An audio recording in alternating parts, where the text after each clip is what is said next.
Hello again. In this video, we're going to be taking a look at the FluidPBD, which is a new name for an existing object in XParticles 4. So it was previously called Fluid SPH object, or the SPH object. And this has now become something else. And Fluid Effects has taken over as the de facto SPH fluid solver in XParticles. Somewhat semantics there, but the main thing to know is that the FluidPBD solver is a less sort of scientifically accurate one, perhaps, if you could describe it as that. And it goes more for fast and quick, small-scale simulations. That's not to say that you can't do detailed stuff with it. It's just it works very different way to the other solvers, which take into account more sort of physical properties. So let's just check out a PBD object. What does PBD stand for? It stands for position-based dynamics. So it looks at each particle and then looks at its neighbors and then works out where they're going and the speeds they've got, an attraction value between them, the external pressure on the outside of all of them, and then sort of some density stuff that comes from the actual radius of the particle itself. So I'm actually going to turn it off just to show you again. This is just a collider, we've got this in this scene here. I've actually got a sort of another collider underneath, but I might just use that one later. This one's just to kind of demonstrate. But you see it collides and there's no physics between the particles. Because there's no attraction or repulsion between them, they remain together and they actually don't spread out at all. When I put the PBD object on, there's going to be forces, attraction and repulsion between them, and a bunch of other stuff like vorticity and external pressure. So let's press play, see what happens. And we can see this is now behaving like a fluid, much like in our flip sim. The difference here, though, is that the flip sim was solving cells of, each voxel or each cell in the flip domain was being solved for velocity and then passing that to the particles. This is, in this case, where position-based dynamics is looking at each particle and then assessing what it should be doing based on its surrounding particles, based on their velocities, based on their neighbors, essentially. And the advantage of this is that you have no bounds, so there's no bounds to the system, and you could for instance lift the emitter up miles and it wouldn't be a speed hit at all. And the other one is the speed itself. It is very, very quick, which at the same time sacrifices sort of extreme sort of scientific accuracy, or not even extreme. It can be quite inaccurate if you look at it in those terms. However, it's really awesome for creating sort of things like filaments and just quick, basic, I wouldn't even say basic, they're better than basic fluid simulations. And I love to play with it. This is definitely my favorite fluid object in XParticles, if you exclude EFX, which is slightly different. But yeah, the liquid here with the PBD is very cool. And you can see here, we're getting the usual stuff. We're getting the particles are being kept separate, and that's based upon their radius. So that should be noted as well. There's no density here that you can drive specifically. You can't give it a density parameter. It's driven by this radius parameter of the particle itself. So if I press play, you'll see it becomes less dense and the particles are more spread out. And then if I go to a lower radius, you could also approximate this to resolution as well. You're increasing the resolution, if you like, of the simulation. And of course, we reduce the size, we get more particles, the larger the simulation, or the slower the simulation becomes. You can see you get a lot more detail. Okay, so let's go back to something more reasonable. Let's go for 2. And it sort of takes over the control of the emitter as well, in terms of how many particles are actually emitted. So here we go. We're actually getting some nice flows here. Let's take a look at the actual PBD object and see what we can tweak. Okay, so we've got some usual stuff. We've got some recognizable parameters. Since we used we recognize them from the constraints object and also from the flip domain. We have viscosity and vorticity, obviously 2 physical properties. Viscosity is the thickness and how much it sticks together. So if I increase it here, you see it starts to become more sticky and the fluid sticks together more. A bit more like honey, perhaps. And you can actually drive that beyond 100%. In fact, you can drive quite a few parameters beyond 100%. Sometimes it makes the simulation unstable, so just watch out for that. But this is, again, this PBD object is not very physically accurate. This is an approximation of viscosity. So you're not going to get some sort of more advanced effects that you might see with the SPH solver or the flip solvers. However, still pretty cool. And that's a good way of sort of dampening down your simulation, actually. I quite like playing with that one. 3% is the default. Vorticity. Now this, much like in the flip object, is how much the fluid wants to kind of curl and vortice around itself. If I go to 300%, and let's look top down, and you can see that it's really sort of quite turbulent, and it's not really turbulent. It's the vorticing itself. It's the rotational, the way it rotates around itself and kind of spins around. But you get a much more detailed simulation there. Now, something to note, as ever, substeps have a big effect on all of these parameters, and I'll show you that in a minute. But vorticing, attraction, repulsion, external pressure, all of those things are almost magnified if you increase the subframe steps. And that's because it's like an iteration. It repeats those things over and over, and you actually get a more stable simulation, and it can look quite different. So for instance, here we actually have particles that are kind of only 2 at a time, or 1 at a time here. You see they're isolated from the other ones. You won't see that if you increase the subframe steps. It'll actually capture more of them, and it'll be much more stable. So these settings are very much subframe dependent, and you should be careful of that, but also utilize it to your benefit. Okay, so that was vorticity. Now we've got attraction and repulsion. So attraction obviously is the amount the particles will actually attract each other. But at the same time, there's still a weak force between the particles. So really, it's more about driving them up higher and seeing what they do. So let's go here. These ones are really affected by the subframe steps, so we might not see too much here. Actually, let's do something. Let's make the attraction higher than the repulsion. And what will happen here is you'll get more clumps occurring. You can see these sort of little clumps together, and then the repulsion doesn't really hold them together. If I increase the repulsion, or actually let's decrease it right down. Let's make the attraction really high. Like I said, subframe steps will affect this. I should probably demonstrate that in a second, actually. But can you see here how stuff is not binding anymore, and it actually kind of creates these little islands? Well, that's attraction and repulsion. Kind of simulates a surface tension. Not completely, I wouldn't say. These ones, such as external pressure and the smooth radius, simulate that more. So let's have a look at external pressure. And that is basically looking on the outside of the particles. It's finding the surface of the particle fluid, and then it's applying a pressure. It's pushing them in towards the center, if you like, from the surface. So if I increase that, we're going to get a much more sort of surface tensioned fluid, although that's not doing too great there. Let's go really high. Yeah, we're kind of seeing, can you see how it's kind of creating beads and it's sticking together a bit more? I'll tell you what, I am going to increase the subframe steps to exaggerate these effects. So let's go to subframe steps of 4, press play again, and you'll see it's changed how the simulation looks quite significantly. And you can see we're getting these nice sort of stringy, sort of tendrily bits and strands, like I suppose they would be called. And that's the external pressure. It kind of acts as like I said, as a surface tension. So if you've got none of that, you see it doesn't form those nice sort of grouped sort of tendrils. Press play again. It's getting a little bit slower as we're increasing the subframe steps. Let's go back to default on that one, and let's do the attraction and pressure again, and see if it. Wrong one. There we go. If I increase you can see how much of a bigger effect now. So the attraction is way higher than the repulsion, but you'll notice that it kind of gets into a little cluster, and then the repulsion kind of kicks in when there's enough of them in a group. That might be an interesting effect to explore. Maybe not physically accurate, but very interesting nonetheless. Increase repulsion. This probably spreads the fluid out a little bit more than it would without. So that's cool. And then we have this other stuff. This is under the advanced tab. Now, generally the smooth radius is the one that has the biggest effect here in terms of what you might utilize. And it's essentially how far the radius around stuff is going to pull the particles in. It's essentially a way of creating a fake surface tension. And I don't particularly use this that much.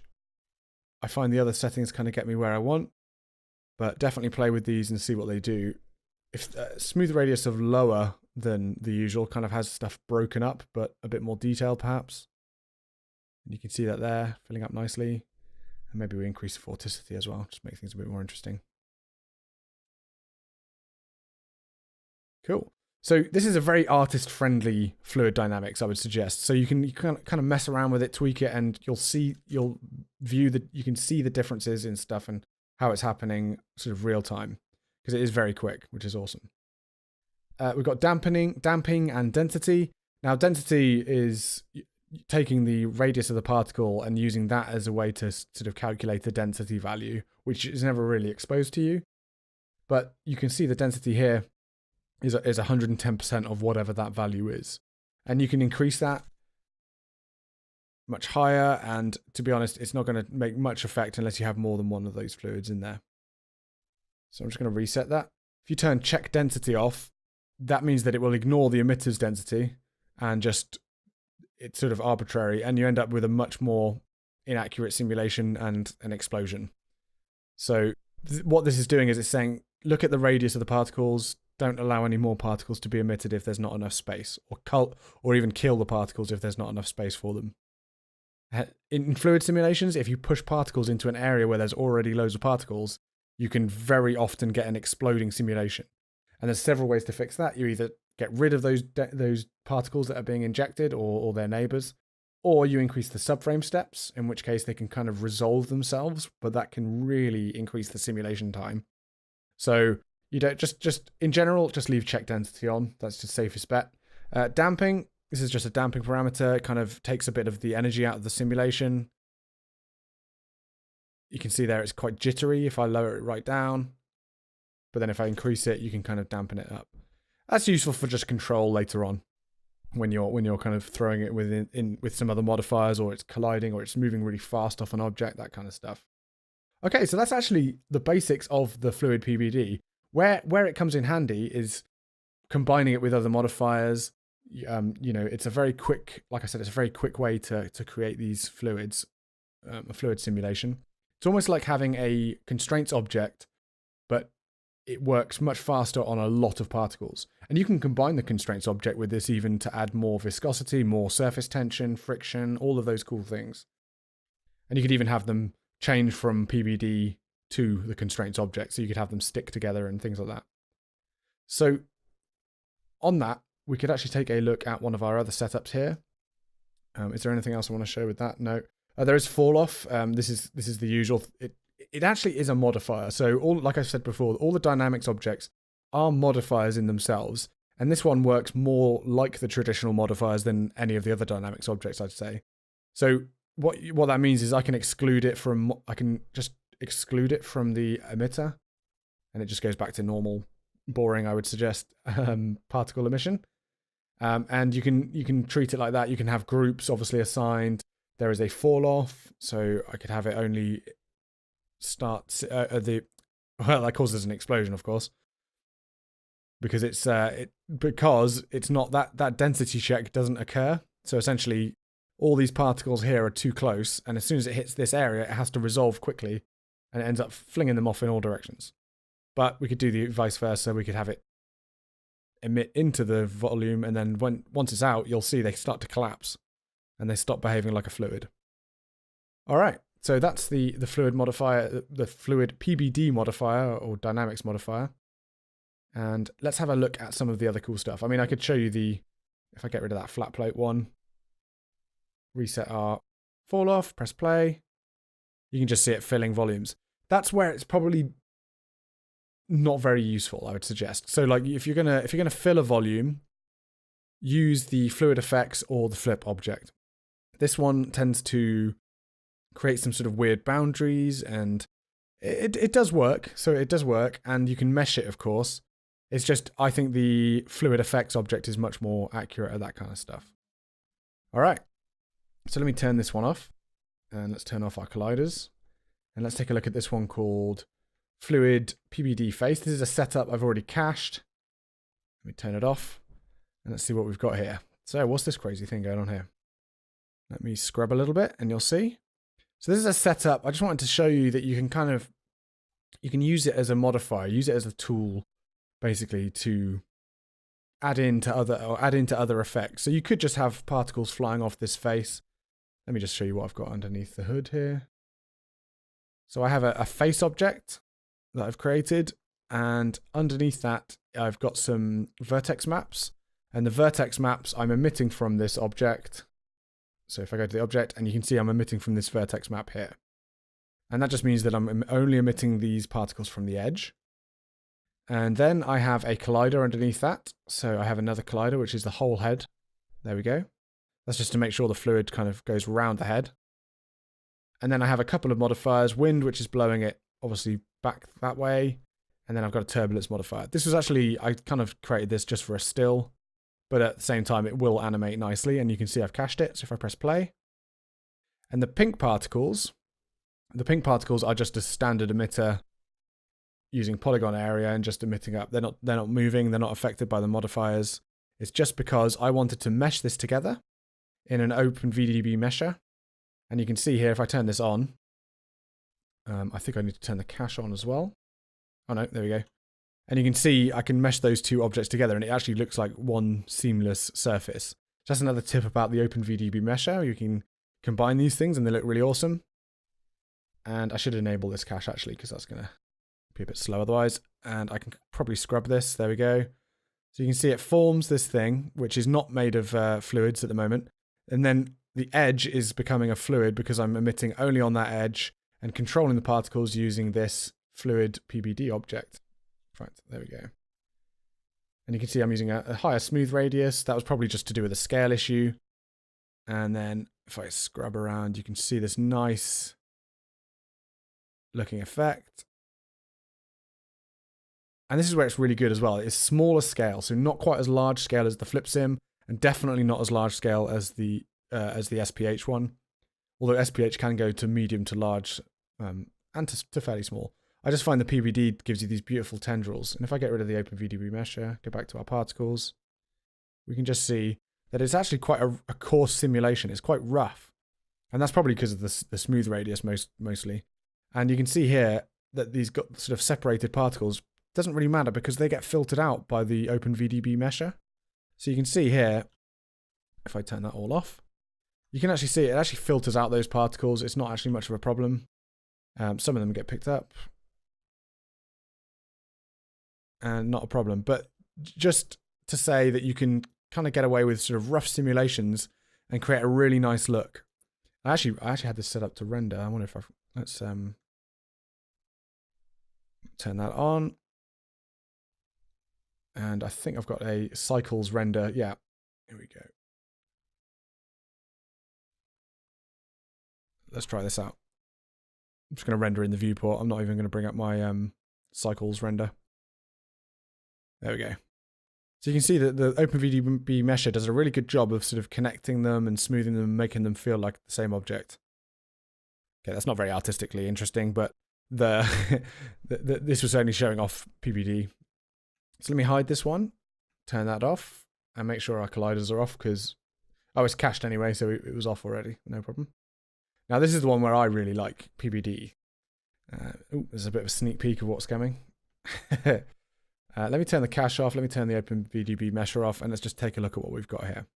So we've got a fluid object, and I've got a constraints object, which I'm going to turn off.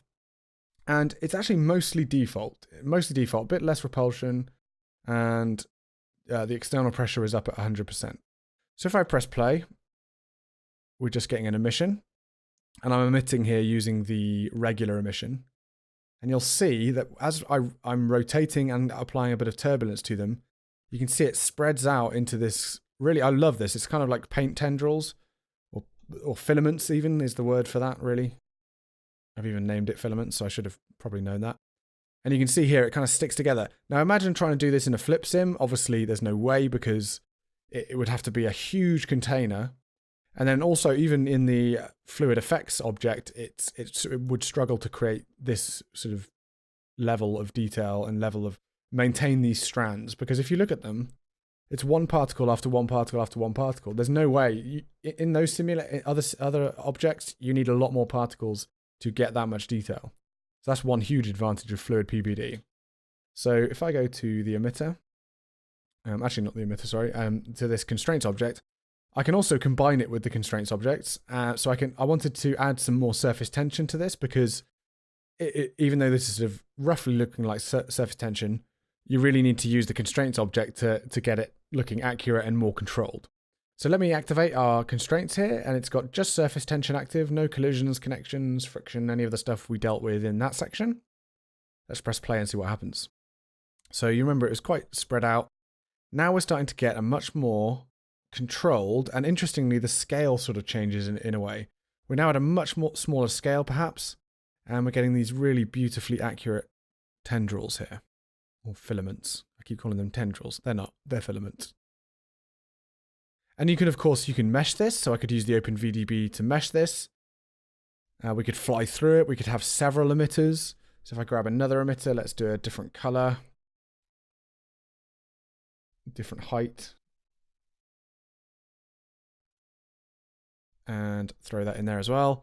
If it's in the same place as the rotator, oh, actually, interestingly, it binds with the first one quite quickly. And there we go, we get some, I mean, this is very quick to create some really beautiful slow motion close-up paint filaments. Highly recommend that. Okay, let me delete that one. Let's just show the meshing. And if we activate our OpenVDB mesher. Now I did have this cached, but honestly, it's actually pretty fast. So let me turn off my constraints. Just to show off the OpenVDB mesher and its speed. We're not actually seeing a really massive speed hit here, and it's actually, yeah, there we go. It's quite nice. Just to give you an idea though, let's throw the cache on, and I should bake it actually. Maybe I should bake it a bit. I've got a few frames baked, not that many. I just did a quick test. Let me empty this. Let me cache this and I'll be right back. I think it'll take no more than 3 minutes to do the whole timeline, and then we can kind of get an idea of the size and speed of a simulation. All right, be right back. Okay, so that's now finished, and I actually just watched that all the way through because it only took 3 minutes. I'm sure there's a joke in there somewhere about watching paint simulate. Anyway, the resulting simulation, let me turn the emitter off because I didn't actually cache the emitter. If you look in my cache object, actually, I can show you, I did an inclusion, in the inclusion tab, I actually just dragged the OVDB mesher in, so it's only caching that. I don't really need to cache the particles. So, if I can scrub through now, you can see here, we get this really lovely simulation going on. And if I zoom out, it's got a bit of a refresh issue at the moment. I think that's fixed since. And you can see how wide the simulation can get. But the actual motion is really beautiful when you play it real time. Getting a bit of jittering there. There we go. So you can imagine flying, having this as a sort of a motion graphics animation, maybe revealing a logo or filling a logo. You could use it to fill stuff. Like I said, the other ones are probably better suited to that. This one more breaking stuff apart, I would say, is the more fun thing. Or like with the flip thing, we could reverse an animation. So we could have it emit from a logo and then break apart into these filaments and liquids, and then like reduce the birth rate down and then reverse that so it builds the logo. All this stuff, loads of potential, all can be combined with the XP modifiers. And yeah, so this has been the FluidPBD object. A lot of fun, like I said, and we're going to move on next to the Fluid Effects object. Okay, catch you then.